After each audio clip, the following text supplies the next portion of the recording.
muy contento de iniciar este nuevo podcast uno a uno con Dani Fer.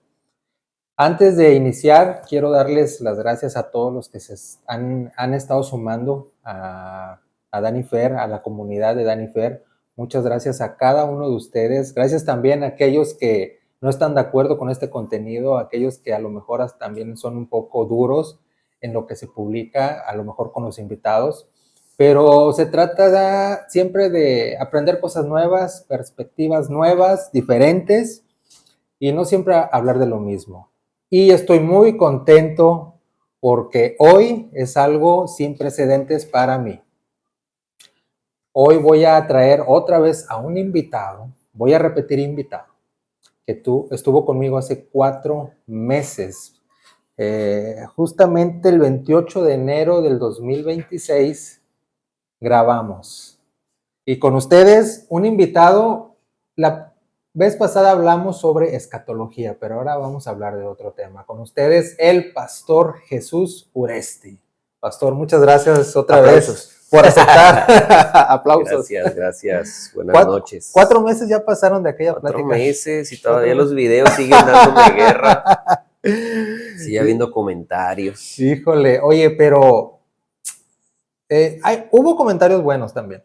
Qué bueno. Hubo comentarios buenos. Salud por eso. A mí se me acercaron varias personas, me enviaban mensajes. Hubo una persona que me dijo, qué bendición que están hablando sobre esas cosas, porque casi nadie lo hace, o cuando lo hacen muy, muy así a la ligera, o con mucho, pues sí, sin seriedad. Pero esa plática yo no soy muy serio, hermano, que digamos, pero eres contundente, eres firme. Fíjate que precisamente recordando eso, ahorita estaba acordándome que publiqué uno de los videos que tú pusiste y parecía un escándalo. O sea, que es algo grave el día de hoy en la comunidad cristiana decir que creemos en el arrebatamiento. El simple hecho de decir creo en el arrebatamiento es un escándalo en la comunidad cristiana que hoy no tiene doctrina, no la tienen. Okay. O la consideran sesgada hacia nosotros, ¿no? Que si no, lo que pasa es que tú tienes la escuela de los jesuitas de hace quién sabe cuántos años atrás, ¿no? Okay. Pero obviamente pues también tenemos un criterio propio, ¿no? Yo busco las posturas de la escatología y bueno, que tiene mucho que ver con lo que hoy vamos a ver aquí en la temática, ¿no? Mucho. Que tenemos que aplicar también la hermenéutica. La escatología encierra muchas cosas. Tienes que interpretar un texto, tienes que hacerle hermenéutica, exégesis, tienes que compararlo con la teología, tienes que compararlo con la historia y mezclar todo eso. Entonces, eso es lo que hace el resultado, ¿no? De una opinión que ya analizaste varios autores, que ya leíste varios libros, ¿no? Ya te diste la vuelta en varios lugares, inclusive el internet, ¿no? Pero claro que no me quedo con mucho de eso. Ok. Confío más en los libros. Oye, porque, bueno, de lo que vamos a hablar el día de hoy, en este nuevo episodio, es sobre hermenéutica bíblica. Hay varias preguntas, yo solicité preguntas a la comunidad, dudas que tenían. Yo también agregué por ahí alguna mía sobre este tema, que más que nada es sobre interpretación de la Biblia, ¿verdad? Sí. Porque varias veces o muchas veces se malinterpretan las escrituras, ¿verdad? Hay versículos que muchos se apropian y dicen, agárralo para ti. ¿Será correcto eso? ¿No será correcto? Hay unos versículos del Antiguo Testamento que mucha gente los agarra para la época actual, literal, y otros no. ¿Por qué unos sí y otros no? Todo eso vamos a ver ahorita. Pero les quiero decir algo. Lo que vamos a hablar ahorita, o sea, no están obligados ustedes a creer todo, no están obligados a decir, a darnos aplausos. Cada quien tiene su interpretación, su visión, su forma de ver las cosas, su estudio. Cada quien ha visto diferentes fuentes y todo eso. Entonces aquí es para conversar, para que ustedes también puedan comentar, pero de una manera respetuosa, ¿verdad? Sin irse al fanatismo o al ataque o agarrarlo de una manera personal, como a veces lo han hecho, ¿verdad? Vamos a guardar ese criterio. Ok, pastor, para empezar con el tema, vámonos rápido. Una de las preguntas es la pregunta estelar sobre el tema. ¿Qué es la hermenéutica bíblica? Bueno, antes que nada voy a pedir disculpas por mi opinión, porque la generación de hoy se ofende con mucha facilidad. La hermenéutica viene del griego hermeneuo, que significa precisamente interpretar. Okay. Desde ahí viene la palabrita, el término, ¿no? de la hermenéutica. Y la hermenéutica bíblica ya es específica, ¿no? Porque la hermenéutica se utiliza para muchas cosas, principalmente en el área legal, para interpretar, por ejemplo, un testamento, que alguien dejó su voluntad escrita y la persona que lo va a interpretar normalmente es un abogado que conoce las leyes y tiene que tener ese conocimiento para poder interpretar correctamente la voluntad del que ya partió. Entonces, ahí ayuda mucho a hacer la hermenéutica, ¿no? Si no, cada quien interpreta como quiera, pues sí. Y pues se queda con la... Y aún así a veces le dan una interpretación mala. Sí. Pero por eso el que está interpretando tiene que dejarlo de forma muy clara. Lo mismo hace la hermenéutica, ¿no? Tiene ciertas normas que te ayudan a dejar claro lo que estás interpretando. Y es para eso, precisamente, ¿no? Para dejarlo más claro. Algo que fue escrito por otra persona o en otro tiempo, hoy pues lo podemos interpretar, ¿no? Pero lo podemos hacer en muchos ámbitos de la vida, ¿no? Por ejemplo, hoy yo puedo interpretar a un filósofo.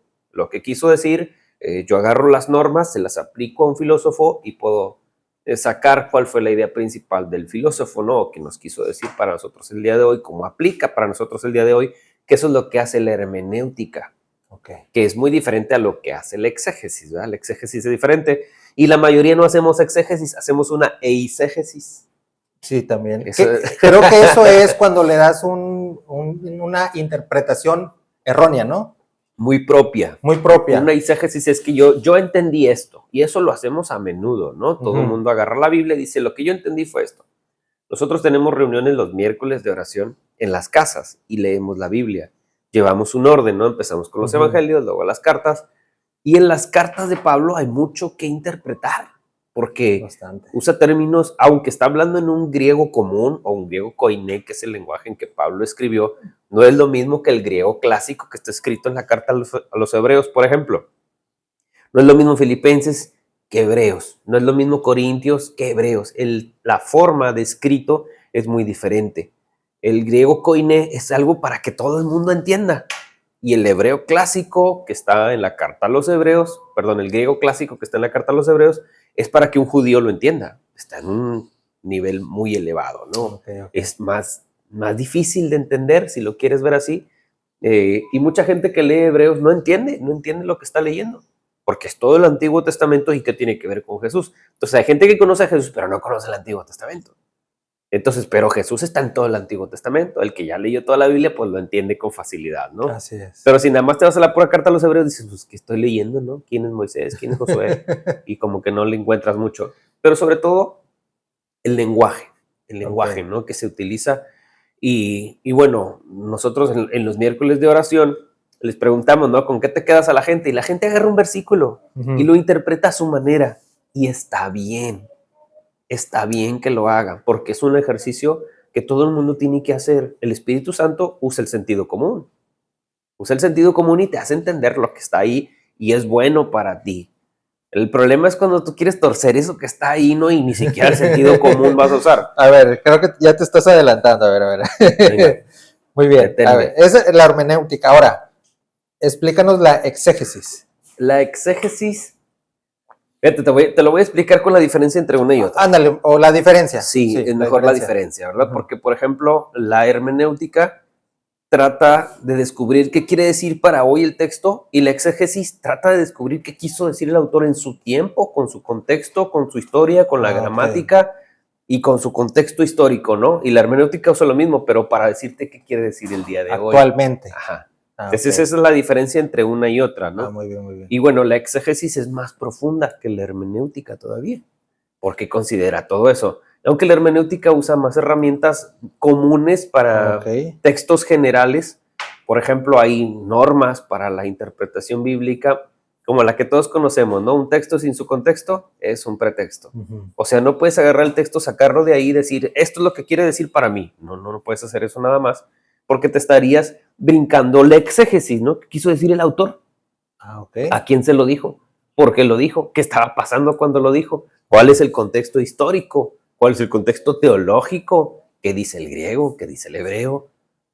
¿Qué dice la versión internacional? ¿Qué dice la versión Reina Valera? Todo eso. No, conlleva muchas cosas, ¿no? Hacer una exégesis es profundo. Oye, pero ¿pocos lo hacen o sí lo hacen la mayoría? Yo creo que la mayoría de los pastores debería. Ajá. No sé si lo hacen, pero deberíamos de usarlo. Porque, por ejemplo, es tan importante lo que quiso decir en aquel tiempo Ajá. como lo que quiere decir hoy en nuestros días, ¿no? Porque vamos a agarrar un pasaje, ¿no? Un pasaje. ¿Cuál te gusta? Vamos a hacer un ejercicio rápido. A ver. Para interpretar. ¿Un versículo? Un versículo. ¿Qué se te ocurre? Filipenses 4:13. Todo lo puedo en Cristo que me fortalece. Órale, suena chido, ¿no? Suena acá como de película de Rocky. Tú puedes, Sí, vamos, sí. you can do it. Primero vamos a ver el contexto. A ver. Porque dijimos que un texto sin su contexto es un pretexto. Entonces, mi pretexto es que yo puedo hacer todo. Exacto. O sea, soy Superman. Si estoy en Cristo, yo lo puedo todo. Y la mayoría lo entendemos así porque ese es el sentido común. Pero tienes que analizar el contexto. ¿Cuál es el contexto del pasaje? El contexto es el dinero. Pablo está diciendo en el versículo número 11 de ese capítulo, o sea, 2 versículos atrás, Pablo dice, sé tenerlo todo y sé no tener nada. Sé estar en abundancia como para estar en escasez. En todo y por todo estoy enseñado. He aprendido a contentarme cualquiera que sea mi situación. ¿Te das cuenta? O sea, y nosotros decimos, ya soy Superman. No, Pablo está hablando de dinero. Pablo está hablando de dinero y ahí hay una mala interpretación. Entonces, Pablo, ¿qué está diciendo? No me afecta mucho porque yo ya sé estar así. No me afecta. Entonces, sí puedo sobrevivir esa situación. Todo lo puedo en Cristo. Sí puedo sobrevivir a esta escasez. Ya estamos cambiando palabras, ¿no? A lo mejor no es correcto, pero estoy interpretando el versículo con respecto a su contexto. Estoy metiendo palabras, pero para que podamos entender claramente qué quiere decir del contexto. Y sí debería de usarlo todos los pastores, porque luego nos vamos a andar predicando cosas que no están ahí. Que mucho sucede. Muchísimo. Ahora, el término para una interpretación errónea o a nuestra conveniencia, ¿cómo se llama? Eisegesis. Eisegesis. Sí, haz de cuenta que lo usó Cantinflas, ¿no? Ok, ¿cómo sería la eisegesis en ese versículo? Es bien fácil, es lo que dijimos al principio, ¿no? Yo soy Superman. Si estoy en Cristo, yo soy Superman y yo puedo hacer todo. Es más, hasta puedo volar. No puedes, no puedes. Está el ejemplo, el clásico ejemplo de un alumno que va a tener un examen y dice, sí. todo lo puedo en Cristo que me fortalece, no estudio, porque pues todo lo puedo, lo voy a pasar, ¿verdad? Y no le echo ganas. Porque y lo reprueba. Y lo reprueba. Y le echa la culpa a Dios, ¿no? Exacto. A ver, aquí una de las preguntas. ¿Qué es la homilética? Bueno, ese es otro rollo. Yo creo que eso se sale tantito de la... Se sale un tantito. Pero te voy a decir cómo opera junto con la hermenéutica y la exégesis, ¿ok? A ver. Yo hago homilética cuando estoy ordenando mis pensamientos. Pero todo sermón, desde mi punto de vista particular, y pido perdón, desde mi punto de vista particular, ya pidió disculpas el pastor tiene primero. que salir de un pasaje bíblico. Todo sermón. Por ejemplo, yo leo la Biblia a las 7 de la mañana, lunes a viernes, sábado y domingo no, pero lunes a viernes la leo a las 7 de la mañana, es algo metódico. Y en esa lectura, regularmente de esa lectura sale mi sermón. Entonces yo leo un versículo que digo, me encantó este versículo. Por ejemplo, ahorita acabo de terminar de leer el profeta Oseas y ya prediqué un sermón del profeta Oseas, ¿verdad? Del libro entero. Ahorita acabo de entrar al libro de Joel, profecías, el llamado al arrepentimiento, y ahí hay un versículo que todos usamos siempre, Joel 2:28, y que dice, derramaré de mi espíritu sobre toda carne, y ahí hay una promesa del Señor, pero dice sobre toda carne. Entonces, la palabra carne habla del género humano. Entonces, cuando tú lees eso, dices, ok, eso habla del derramamiento del Espíritu Santo que sucedió en el Pentecostés, pero en el Pentecostés no cayó sobre todo el mundo, solamente sobre 120 personas. Entonces uno dice, ok, hay un error de interpretación, ¿verdad? Porque no es para todo el mundo en esa ocasión, pero Dios sí quiere dárselo a todo el mundo, sí quiere. Ahora sí, me decías de Joel 2:28. Ahí hay un buen pasaje, ¿no? Habla sobre los sueños, sobre las visiones y el derramamiento del Espíritu. Creo que habría que hacerle una buena exégesis al contexto de lo que está hablando Joel para decir, ¿está hablando del Pentecostés o no está hablando del Pentecostés? Porque, digo, es uno de nuestros versículos preferidos para hablar del derramamiento del Espíritu Santo. Pero no sé si sería lo correcto, ¿sí me explico? Por el contexto que viene ahí. Ahora, Para mí, pudiera ser que sí, te voy a decir cuál, porque la posibilidad, ¿no? De que sí pudiera estar hablando del Pentecostés, porque el derramamiento del Espíritu sobre toda carne es una promesa con un cumplimiento parcial. ¿Cómo es eso? Ah, A caray. ver, a ver, a ver. Eso me sonó muy como a una reforma de ley. Sí. A ver, ¿cómo? No está completa. El Espíritu Santo sí está en nosotros, Ujú. pero ¿cada cuánto tienes visiones? Mm. ¿Cada cuánto tienes sueños proféticos? Ahí es donde uno dice, "Ah, caray, ¿no?" Porque eso viene en el contexto del pasaje. Derramaré de mi espíritu y vuestros jóvenes verán visiones, vuestros ancianos soñarán sueños y sobre mis siervos y sobre mis siervas derramaré de mi espíritu.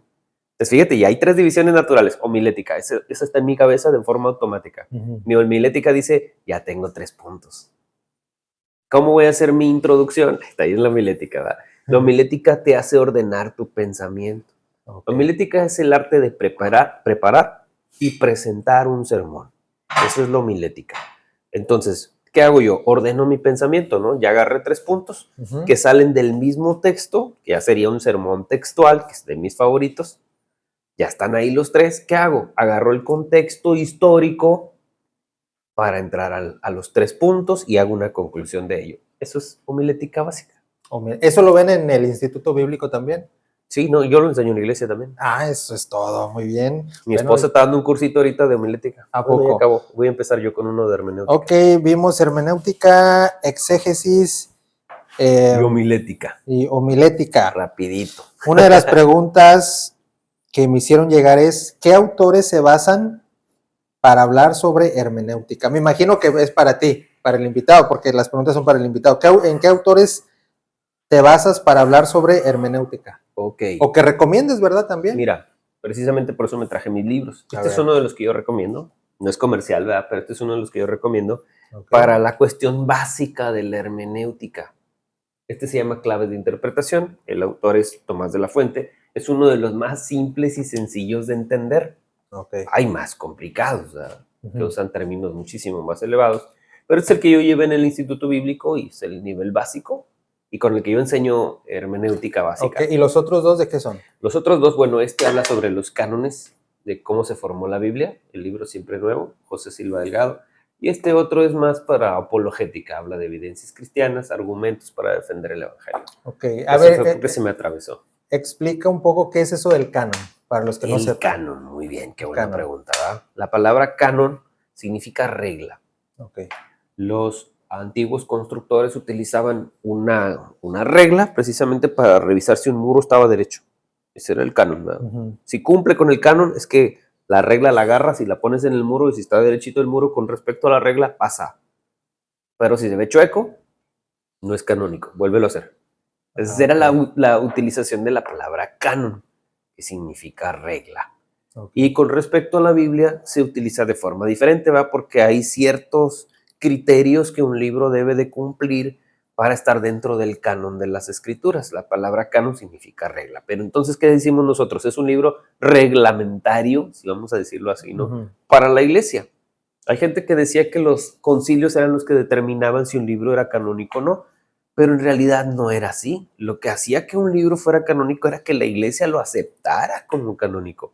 O sea, en este tipo de situaciones de si un libro pertenece o no al canon, tenía mucho que ver la iglesia, Okay. no precisamente un concilio. Claro que en el concilio las grandes cabezas era donde se daban de topes de ahí y hablaban sobre los argumentos de si aceptamos o no aceptamos tal libro en el canon. Y los cánones son diferentes. Por ejemplo, en el canon judío no hay tantos libros como en el canon cristiano. Y el canon católico tiene más. Okay. O sea, no son lo mismo, ¿verdad? Por ejemplo, para nosotros la norma son 66 libros. Ujú. Esa es la norma. Y de ahí no vamos a aceptar otro. Nosotros aceptamos ya la Biblia como está escrita y ya no hay más por agregarle ni para quitarle. Okay. Está completa. Pero para los judíos está alterada porque para los judíos nada más hay los libros del Antiguo Testamento y no vale para ellos el Nuevo. Entonces su canon es el Antiguo Testamento y está repartido de manera distinta que para nosotros. Ok, o sea, el Nuevo Testamento los judíos no lo toman en No cuenta. tienen Nuevo Testamento los judíos, Ok. porque ellos no aceptan a Jesús como Mesías, nada más los judíos Sí, eso sí mesiánicos. sé. Y los judíos mesiánicos pues ya agarraron la Biblia que nosotros tenemos como algo canónico, Ok. pero los judíos ortodoxos no lo Ahorita que aceptan. mencionaste de la iglesia, que la iglesia acepta, ¿a qué iglesia te refieres? ¿La iglesia católica o qué iglesia Ok. en aquel tiempo? Estoy hablando de la iglesia cristiana, Ujú. evangélica, moderna. Ok. Vamos a dejarlo así, ¿verdad? Porque si no pongo cuál, me puedo ir bien lejos. Porque existe la iglesia cristiana episcopal, Ujú. que es casi como la católica, pero no adoran imágenes. Entonces, es ortodoxo hasta Ujú. cierto punto, ¿verdad? Pero bueno, es para nosotros como iglesia cristiana, evangélica, Ok. moderna, que aceptamos solamente 66 libros. Eso es lo canónico para nosotros. Ahorita vamos a hablar un poco sobre los evangelios apócrifos, ¿verdad? Una de las preguntas, bueno, aquí es, fíjate, esta me la hace llegar también, no voy a decir la persona, pero dice, ¿de qué sirve todo eso, o sea, la hermenéutica, si Ujú. no tienes la revelación del Espíritu Santo? Estaríamos como Apolos, que tenía mucha letra y no sabía lo que era el Espíritu.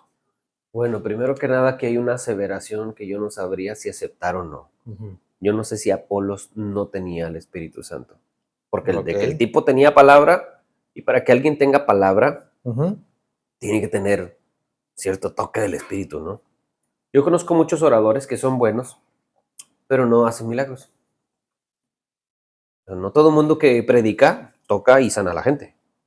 Entonces, para mí eso tiene el Espíritu, ¿verdad? Porque es lo Ujú. más evidente. Cuando tú ves a alguien que ora por un enfermo y el enfermo sana, tú dices, tiene el Espíritu. Pero ¿qué tal si no sabe predicar?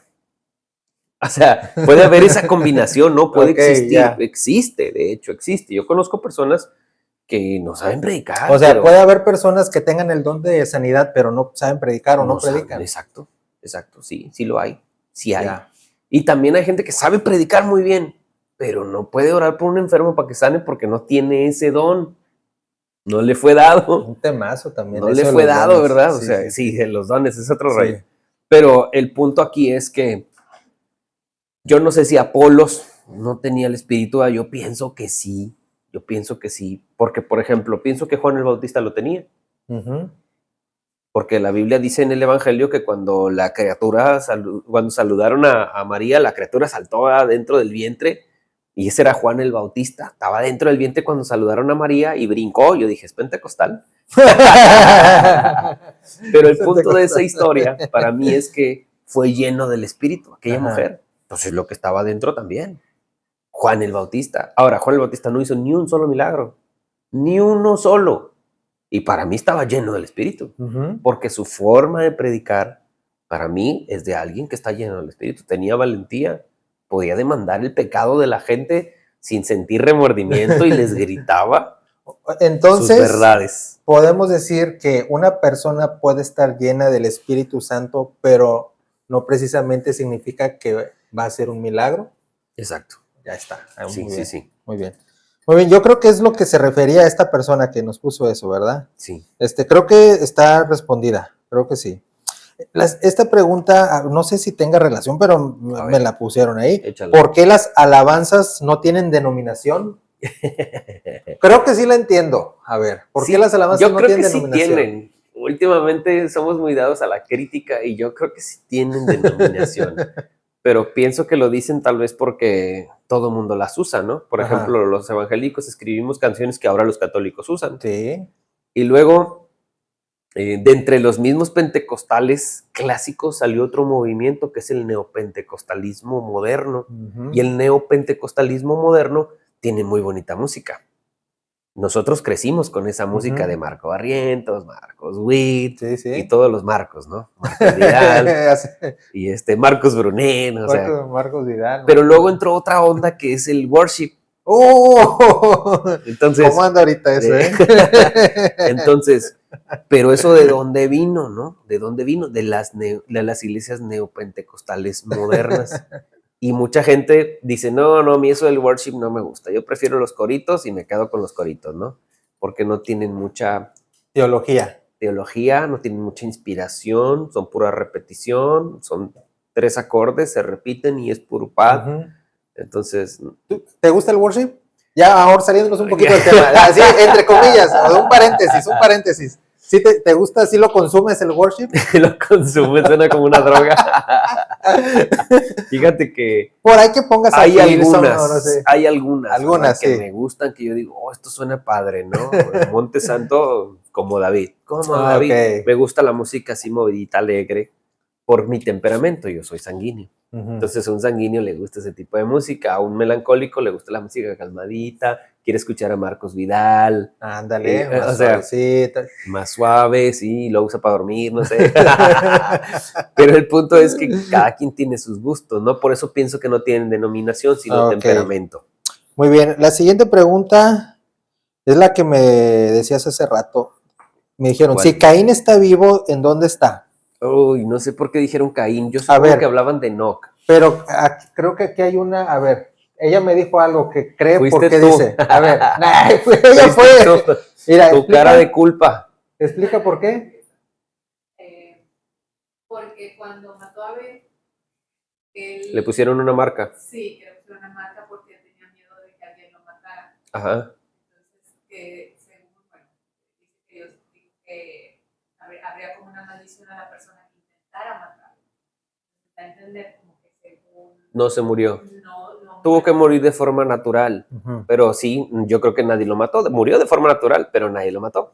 Eso es lo que yo pienso, hacia dónde va la conclusión lógica. Porque el otro personaje que está ahí mismo en el libro de Génesis, que es Enoc, ese dice que caminó con Dios y se lo llevó Dios. Yo creo que por eso a lo mejor como que estaban revueltas, ¿no?, las preguntas, pero Caín sí se murió. Bueno, sí se murió. Pongamos si fuera Enoc, ¿en dónde está? Ahí viene en el libro de Génesis. El caso de Enoc no es lo mismo que el de Caín, ¿verdad? Para mí Caín está en el infierno, pero Enoc está en el cielo. Enoc fue para mí uno de los primeros personajes arrebatados, porque se lo llevó Dios. Vivo. Se lo llevó vivo. Se lo llevó vivo. Ahora, yo creo que Enoc fue transformado, como va a suceder con nosotros. Ya voy a entrar al arrebatamiento de nuevo. Ahí voy de regreso al arrebatamiento. Dale, échale. Pero porque la Biblia dice que ninguna cosa corruptible puede entrar en el cielo. Entonces, él no pudo entrar con su cuerpo natural al cielo. Nada corruptible puede entrar en el cielo. Entonces, tiene mucha lógica. Tuvo que ser transformado para poder entrar al cielo. Y la carta a los hebreos dice que Enoc fue transpuesto para no ver muerte. O sea que Dios no deseaba la muerte de ese hombre y se lo llevó. Pero lo arrebató, igual que Elías. Igual que Elías, ¿no? Arrebatado por un torbellino, un carro de fuego. Y luego lo vemos otra vez en el libro de Mateo, capítulo 17, con Jesús en el monte de la transfiguración. Y uno dice, ¿de dónde salió? No, pues lo cubrió una nube y desapareció. Tiene un cuerpo glorificado. Enoc para mí tiene un cuerpo glorificado y ese ya anda dando la vuelta por todo el universo. Entonces porque puede teletransportarse para todos lados. Si Caín está vivo, bueno, ya dijimos que Caín está muerto. Para mí no, pero está muerto. Enoc está en el cielo o en el universo. Para mí está en el cielo, volando, paseándose por todo el universo. A ver, dice aquí.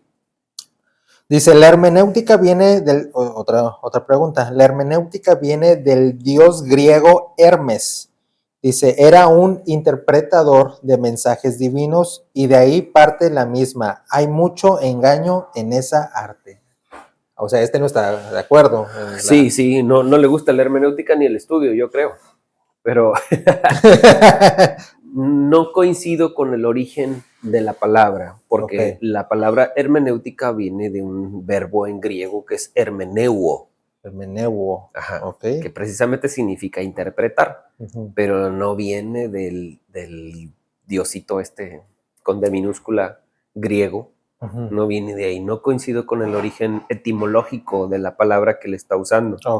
Sí he visto que hay personas que piensan eso, ¿verdad? He leído la opinión, la busqué, la leí, yo dije, no, esto no cuadra, pero esa es mi opinión personal, o sea, no viene de ahí la palabrita, y aún si viniera de ahí, los principios que nosotros tenemos en nuestros libros de hermenéutica no tienen nada que ver con el asunto de este personaje de la mitología griega. Aquí no hay mitología, es puro estudio. Me imagino que esta persona, pues sí, como tantos, no están de acuerdo, ¿verdad?